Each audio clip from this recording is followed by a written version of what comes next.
Olá a todos, tudo bem com vocês? Eu sou o professor e engenheiro civil Rodrigo da Mata.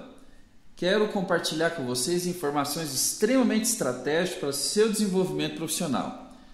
Estou numa jornada intensa falando sobre alvenaria estrutural, baseado na nova norma NBR 16868. E assim, compartilhando com você informações extremamente estratégicas. Nessa aula, eu quero falar sobre análise estrutural de ações verticais em edifício de alvenaria estrutural. E para isso, eu vou apresentar termos conceituais e muito importante para você que quer ser projetista em alvenaria estrutural e quer executar obra com confiança, com certeza que aquela obra, aquele projeto detém segurança estrutural e segurança funcional em atendimento ao estado, limite de serviço e à norma de desempenho.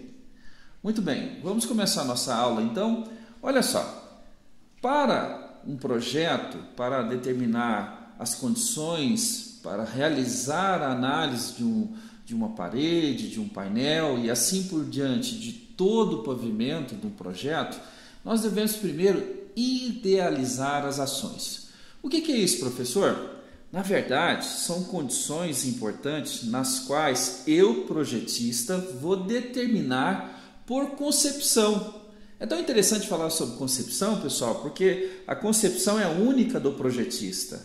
E a minha concepção pode ser diferente da sua. No entanto, elas têm que convergir em segurança e também em funcionalidade. Não podemos esquecer também a condição de durabilidade. Muito bem, pessoal. A previsão das ações depende de diversos fatores. Segundo o livro do professor Márcio Ramalho e Márcio Correia, da editora Pini, as condições de previsão das ações dependem da função. O que é a função? Se a parede, por exemplo, é estrutural ou não estrutural. Muito importante definir isso. Porque se a parede fosse estrutural, ela recebe carga. Se ela for não estrutural, ela transmite carga. Olha só que importante isso. Isso depende de quê? Do arranjo arquitetônico.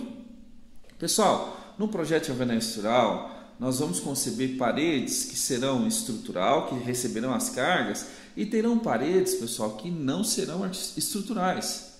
Essas paredes podem ser estratégicas, como por exemplo, as paredes que podem realizar alterações de layout no apartamento, na casa, no sobrado. Muito importante isso. Porque a alvenaria estrutural ela não está enrijecida, engessada, dizendo que não pode ser alterado o layout. Eu posso planejar, de acordo com o arranjo arquitetônico, as condições de alteração de layout e assim definir a função da estrutura. Depende também dos materiais. Se eu estiver trabalhando com bloco de concreto, eu tenho uma densidade. Se eu estiver trabalhando com bloco cerâmico, eu tenho outra densidade. Ou seja, são pesos distintos. Isso altera a condição de carregamento e ações. As dimensões desses elementos também alteram as condições de carregamento. E assim eu determinarei a condição de carga idealizada, as ações idealizadas para esse projeto. E aí eu quero falar também sobre as interações. As interações são interações entre painéis de alvenaria. E entre esses painéis eu também tenho a laje, que também tem uma certa interação. E agora, pessoal, é muito importante entender essas condições, porque as condições de interação de painéis e laje são diferentes de vigas e laje. Isso pode gerar, inclusive, manifestações patológicas indesejáveis em prédios de alvenaria estrutural. As condições de execução de viga e laje são diferentes das condições de execução painéis e laje. Muito bem, vamos em frente. Um exemplo de interação que nós utilizamos aí, basicamente, no nosso entendimento de projeto. E essa condição é uma condição clássica, pessoal, uma condição clássica de projeto. Nós aprendemos muito isso na disciplina de estrutura de concreto armado, na nossa graduação. Nós aprendemos que a parede ela submete à viga uma ação uniformemente distribuída. Observe que esse carregamento distribuído nada mais é que a espessura vezes a altura multiplicado pelo gama do bloco, ou seja, pela densidade, pela massa específica do bloco. E assim eu tenho um carregamento uniformemente distribuído. Só lembrando lá de isostática, o momento máximo no meio do vão seria quanto, professor? Seria esse carregamento distribuído vezes o vão ao quadrado dividido por 8. QL² sobre 8, ou PL² sobre 8. Muito bem, pessoal, na vida real não é assim. A parede ela tem um efeito de formação de arco.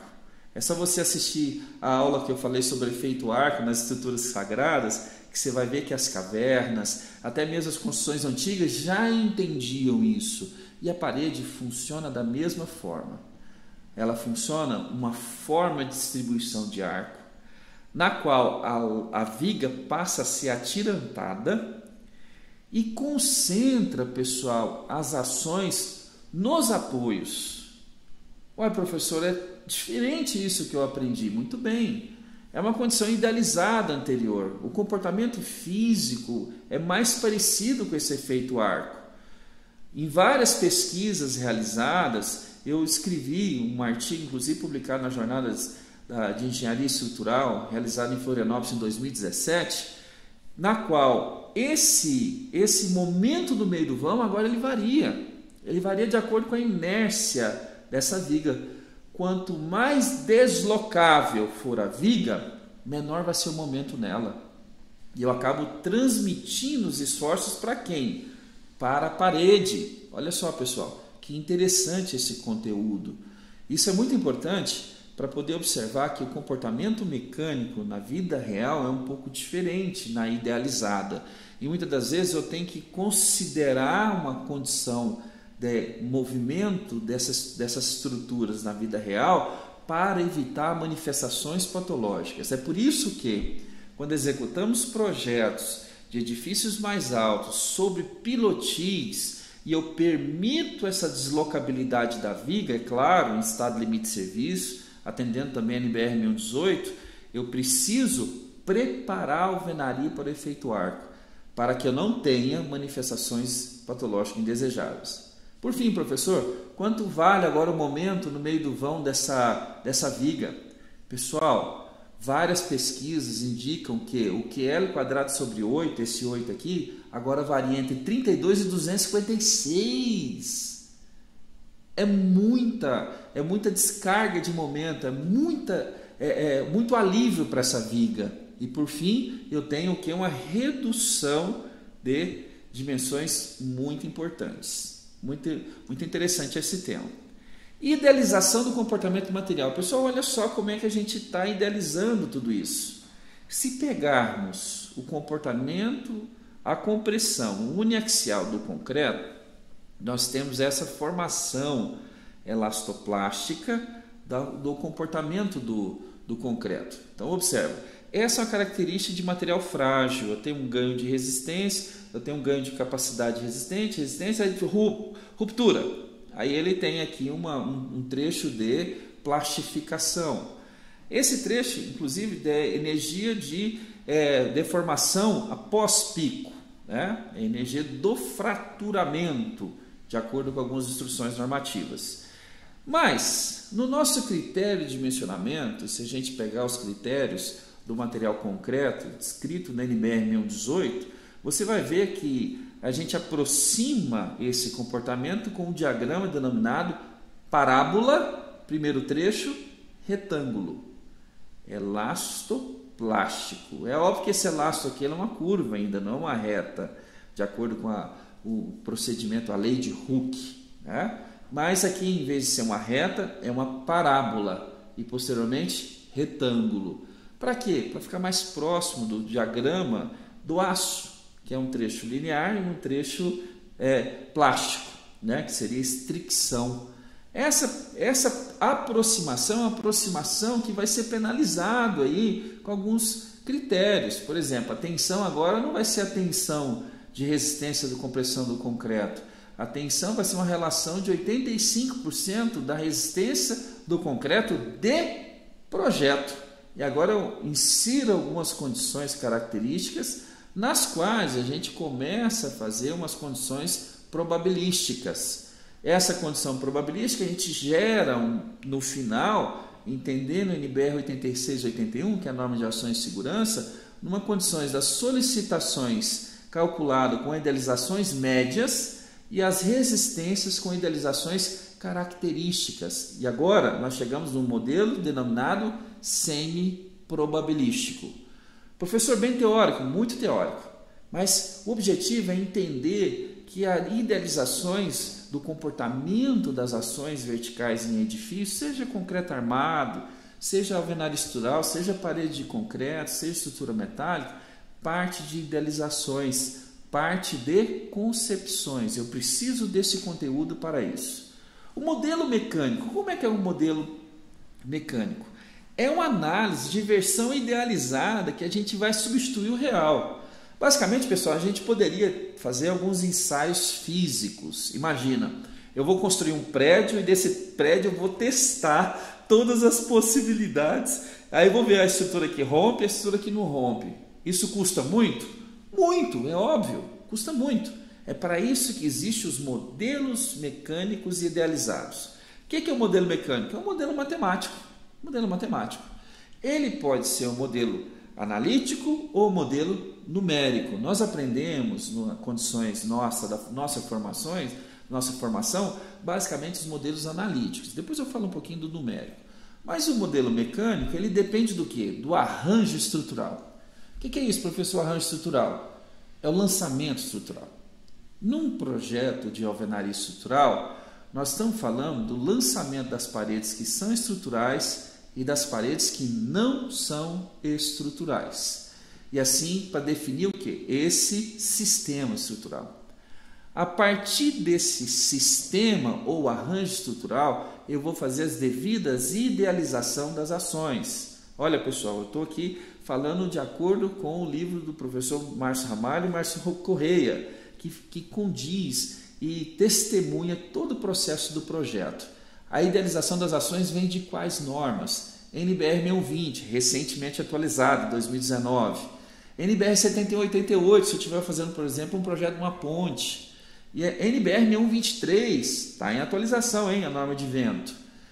E aí eu vou pegar todas essas normas e idealizar as ações para inserir no modelo matemático, modelo mecânico. Vou idealizar a condição de vínculo e as condições de contorno. O que é isso? São os apoios, as ligações entre os elementos.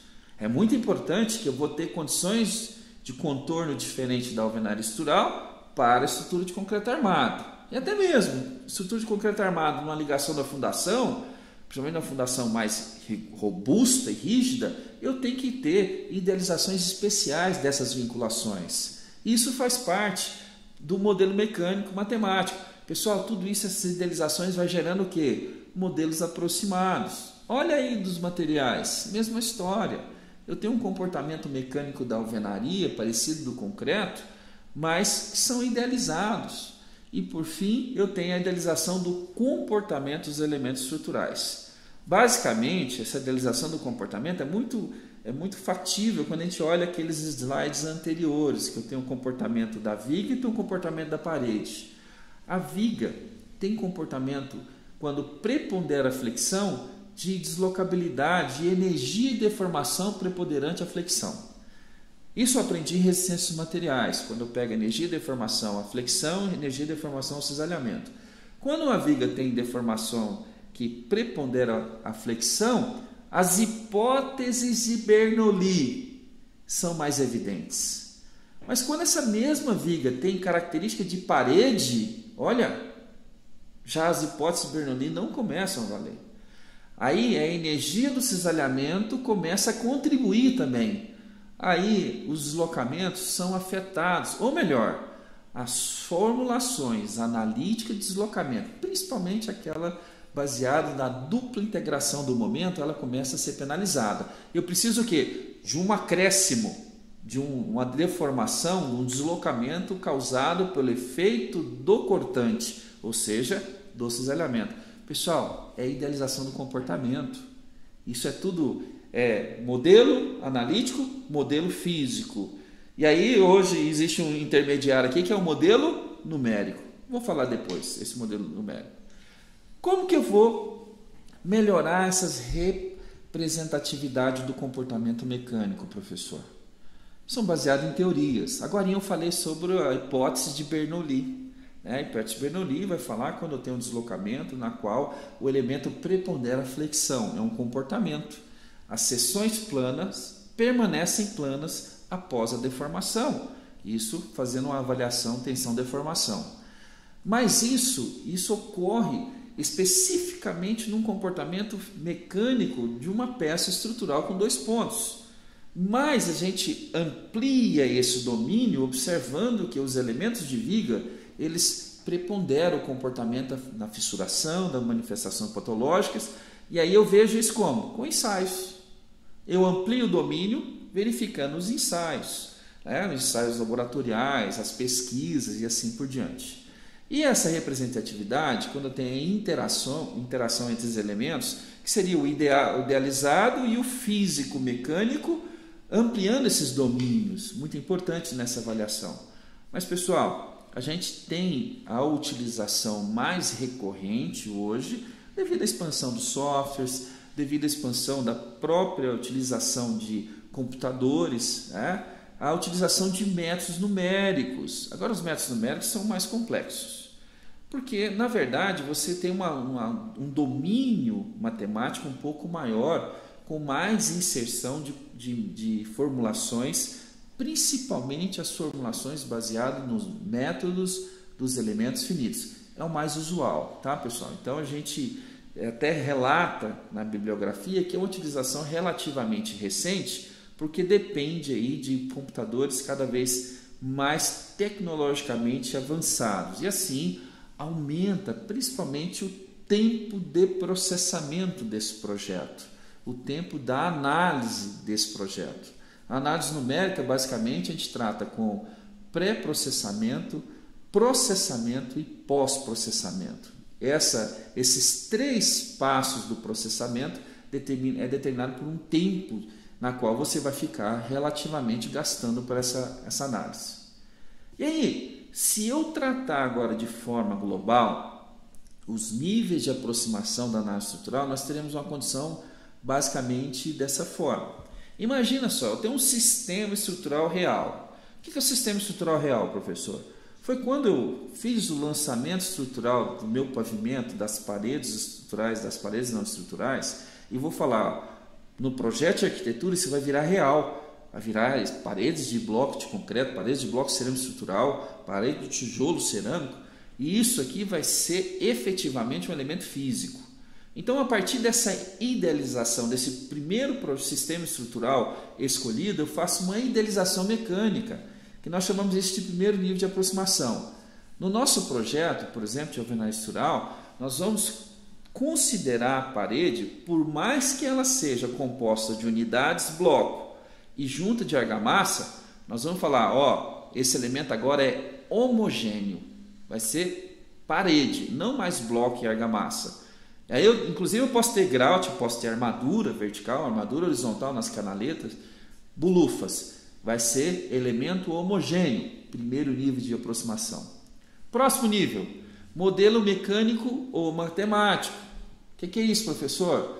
Agora eu vou representar os comportamentos baseados nas teorias e os domínios anteriores. A parede, agora eu vou chamar de elemento de chapa, por exemplo. E a viga, professor, como que é a viga o pilar? Elemento de barra. Qual que é a diferença da chapa e da barra? Basicamente, a barra, as hipóteses de Bernoulli são mais preponderantes. E na chapa, não vale as hipóteses de Bernoulli. Ou seja, os efeitos do comportamento ao cisalhamento são mais preponderantes. Muito bem. Aí eu vou realizar, a partir desses elementos, desse modelo matemático, mecânico, a aplicação de método numérico. Por exemplo, quando eu vou calcular as reações de elementos hiperestáticos de barras, olha a particularidade, eu preciso de integrações numéricas. Às vezes eu não tenho integração direta, eu vou ter integração numérica, por exemplo, processo de Gauss, né, que nós aprendemos lá na análise matricial de estruturas. Isso gera o quê? Aproximações. Então, se eu pego lá em cima a idealização mecânica, eu estou vendo um primeiro nível de aproximação. Quando vem a aplicação do método numérico, eu tenho um segundo nível de aproximação. Aí eu tenho o quê? Uma resposta aproximada do problema. Então, quer dizer o seguinte, professor, que a concepção, a resposta aproximada, sim, é aproximada de qual problema? Da vida real, do edifício pronto. É por isso que eu tenho que ter um conhecimento bem refinado do comportamento dos materiais, para que lá no projeto executado, no prédio executado, ele seja mais próximo possível da minha concepção analítica, da minha concepção de projeto. Muito bem. É por isso que eu justifico todo esse conhecimento para apresentar o que fala na NBR 16868, parte 1. Ele vai falar, por exemplo, sobre espalhamento de cargas. Isso devido ou a uma parede inteira ou interação entre paredes, tá? É o primeiro caso aqui, que eu vou passar o mouse em cima, e o segundo caso aqui dessa imagem. Observem que o espalhamento das tensões, eu tenho aqui uma tensão com uma aplicação mais curta em relação a essa parede, com um vetor maior, ou seja, com um módulo maior, que espalha 45 graus, aumentando a zona de aplicação e diminuindo a intensidade do vetor. Muito bem. Isso também acontece quando eu tenho interação de paredes, né? Essa interação é definida por essa teoria. Professor, na verdade acontece assim? Não. Aconteceria de uma forma mais curvilínea, tentando formar lados de arco. Tá? No modelo numérico a gente consegue ver isso, mas nessa consideração representa segurança e representa funcionalidade, ou seja, atende condições de estado limite último e condições de estado limite de serviço. Observa quando eu tenho a interação nos cantos. Há uma transmissão de cisalhamento nesses cantos. Tá? Então aquela força vertical, aquela carga vertical, representará a interação entre esses cantos, entre esses painéis, com interação de cisalhamento. E quando aparece a abertura, olha o que acontece aí. A transmissão se dará de cisalhamento nas regiões das aberturas, nas interfaces. Daí a extrema necessidade, até vou impor isso, tá? A necessidade imposta normativa da verga e da contraverga nessas aberturas. Tá vendo? Se eu não pôr, professor, o que acontece? Observem, uma das principais manifestações patológicas acontecem em painéis de alvenaria, seja estrutural ou não estrutural. Fissuras diagonais nos cantos. Evidência principal, ausência de verga e contraverga. Por quê? A natureza está acontecendo a interação. A interação está havendo. E aí nós colocamos aqui elementos estruturais para que evitem essa manifestação. Até eu vou corrigir, não vou falar elemento estrutural, mas um elemento construtivo, denominado verga e contraverga. Ele passa a ser estrutural quando ele vira viga de alvenaria, tá? Aí ele passa a ser elemento estrutural. Por exemplo, a verga. A contraverga não, a contraverga tem apoio continuado, né? Por isso que a contraverga, 99% vai ser um elemento construtivo. Muito bem. Importância da uniformização. Professor, o que é essa uniformação? Olha só, uniformização é uma forma de distribuir as tensões levando em consideração aquele espalhamento de tensões. O que eu estou falando? Que as paredes, quando estão conectadas, elas conversam entre si. Nas lajes a gente fala muito isso porque quando eu tenho um efeito de grelha, essa distribuição, há uma compatibilização de deslocamento. Por que isso, professor? Porque, na verdade, os elementos se conectam e têm o mesmo comportamento. Por quê? Numa compatibilização de deslocamentos, esse elemento se desloca 1 milímetro, o elemento da direita também, naquele mesmo ponto, tem que deslocar 1 milímetro. E uns modelos, basicamente, principalmente os modelos analíticos que nós aprendemos na nossa formação, eles não são levados em consideração os modelos de grelha, por exemplo. Vou fazer uma comparação. As tabelas de Kizern, Bares e Marcos para cálculo das reações das lajes nas vigas ou das lajes nas paredes não levam em consideração a compatibilização do deslocamento. Ou seja, eu aplico força, aplico carga. Ah, mas a viga desloca. Aí a laje fala para a viga, ó, o problema é seu, eu estou aplicando carga. Quando a viga desloca e a laje vai junto, então há uma nova compatibilização de cargas. Qual o modelo que eu levo em consideração isso? O modelo de grelha. Aí o de grelha, sim, ele leva em consideração esse deslocamento. Aí dá um rearranjo de deslocamentos, um rearranjo de ações. Mesma coisa aqui na parede. Quando a laje apoia na parede, nessa outra parede aqui, quando essa laje jogar carregamento, essas paredes vão interagir entre si.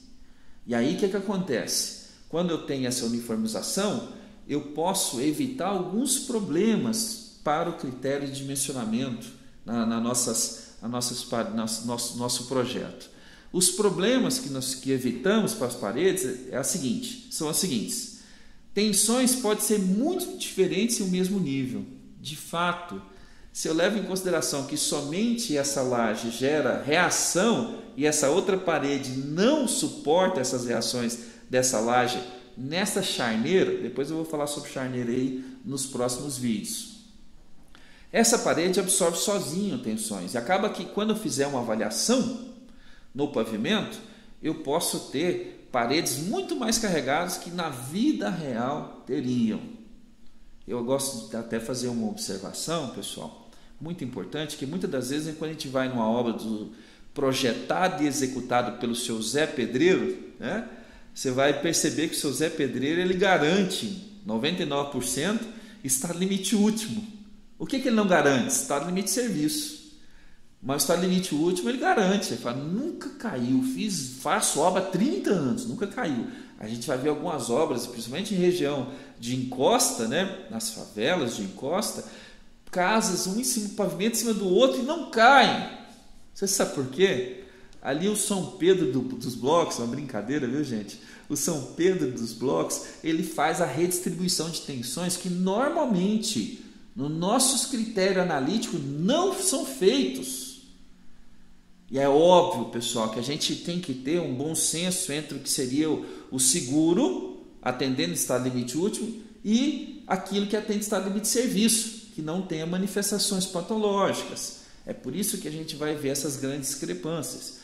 Isso, nesse modelo mais rigoroso, eu estou vendo aqui uma condição de distribuição de tensões muito maiores em paredes em detrimento a outras, sendo que elas estão conectadas. Então, essas interações, essa uniformação acontece.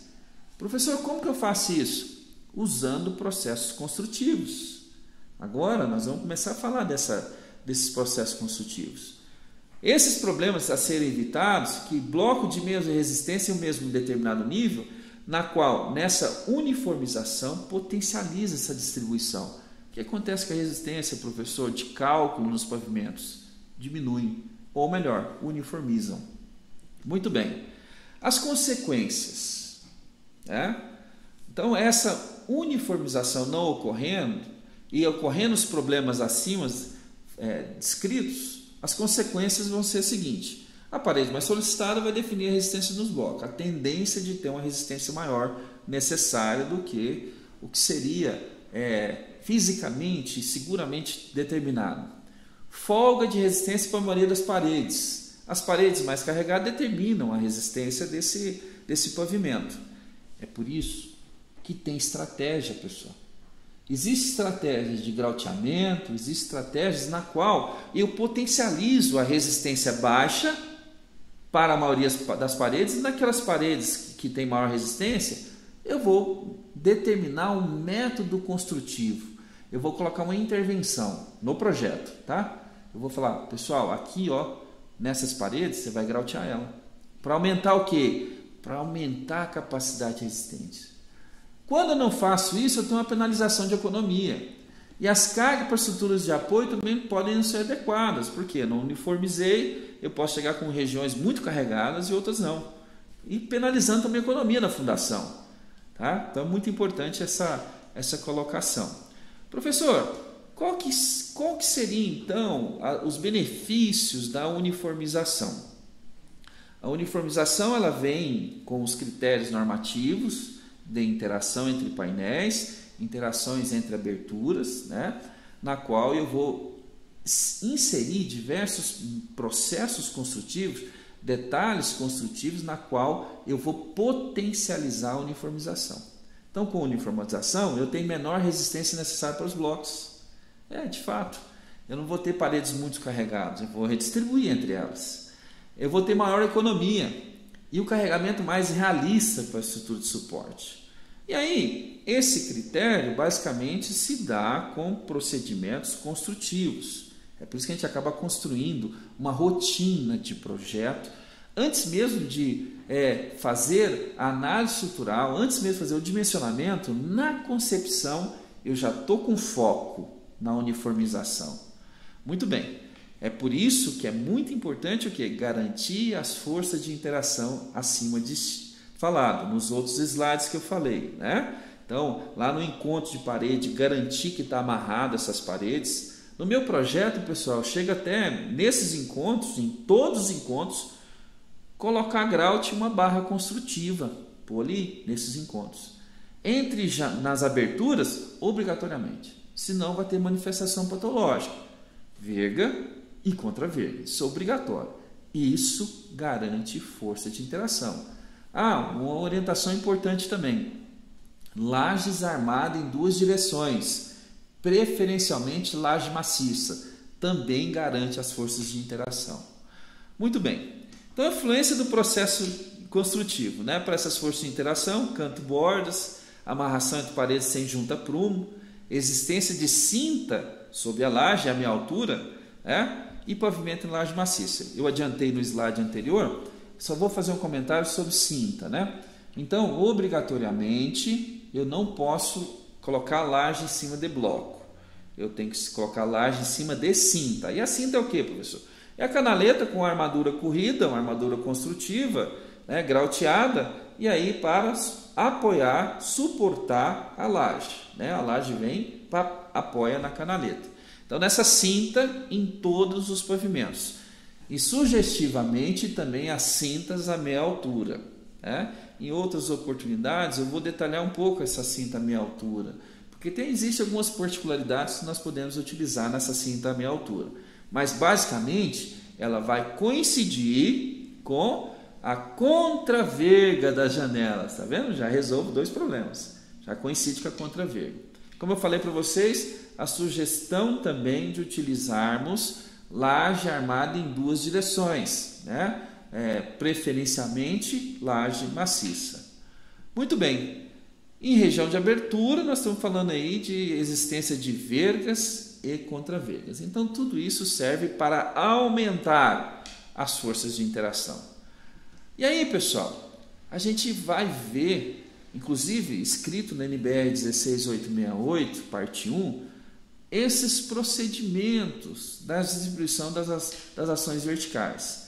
São três, basicamente. Um primeiro e mais simples é um procedimento denominado de paredes isoladas. É um procedimento mais rigoroso, mas é muito simples de calcular. Cada parede é considerada independente das demais. Né? Esse é um procedimento muito usual, principalmente quando a gente calcula à mão, e nós vamos ter a oportunidade de mostrar esses processos de cálculo de projeto à mão. É um processo um pouco mais usual, mais simples de ser executado. Inclusive fácil de ser programado no Excel, em outros softwares. Grupo de paredes isolados. Esse é o modelo, basicamente, que está lá no software TQS Alvest. Tá? No TQS Alvest, eu testemunho que ele usa esse processo. Um grupo é um conjunto de paredes totalmente solidárias. Cada grupo não interage com os demais. Então, limitação do grupo é de acordo com aberturas. Se eu tenho aberturas de janelas, por exemplo, é a limitação de grupo. Mas quando eu tenho interação, paredes que encontram com outra parede, essa parede eu vou somar uma com a outra. Eu vou pegar as reações dela, compatibilizar. E aí eu vou ter um grupo de parede, só que eles são isolados entre eles. Isolado por quem? Por abertura, por janela, por porta. Então essas aberturas isolam esses grupos. E esse modelo é um modelo bem legal, porque ele gera reações bem mais compatíveis lá para as fundações do que, por exemplo, paredes isoladas. Mais um grupo que a norma NBE 16868 recomenda muito cuidado ao usá-lo é esse terceiro procedimento, grupo de paredes com interação. Tá? Então precisa ter um cuidado de usar esse grupo de parede. Cada grupo pode interagir com os demais. Então os grupos de paredes isolados, aí eu falo que esses grupos de parede isolado, mesmo tendo essa janela, ele vai comunicar parcialmente com esse grupo. Eu posso falar que ele vai ter uma comunicação total ou parcial. Daí que está a dificuldade. Os modelos analíticos de distribuição dessas ações verticais não podem responder bem para atender o grupo de parede com interação. É por isso que a NBE 16868 vai falar para usar com cuidado. Atenção, use com cuidado e com conhecimento. Eu, Rodrigo, entendo que grupo de parede com interação, eu deveria utilizar método numérico para representar melhor. Então, resumidamente, grupo de paredes isolados é o que o software usa. Paredes isoladas é o que eu uso para calcular à mão. É o que nós vamos usar para fazer um projeto todo à mão. E grupo de parede com interação é o grupo que eu vou usar método numérico. Eu vou ter que usar o ANSYS, o SAP, o ATINA, o DIANA, para poder ter exatamente o comportamento numérico com os dados de micromodelagem, ou uma micromodelagem simplificada para representar esses grupos de interação. Muito bem, pessoal.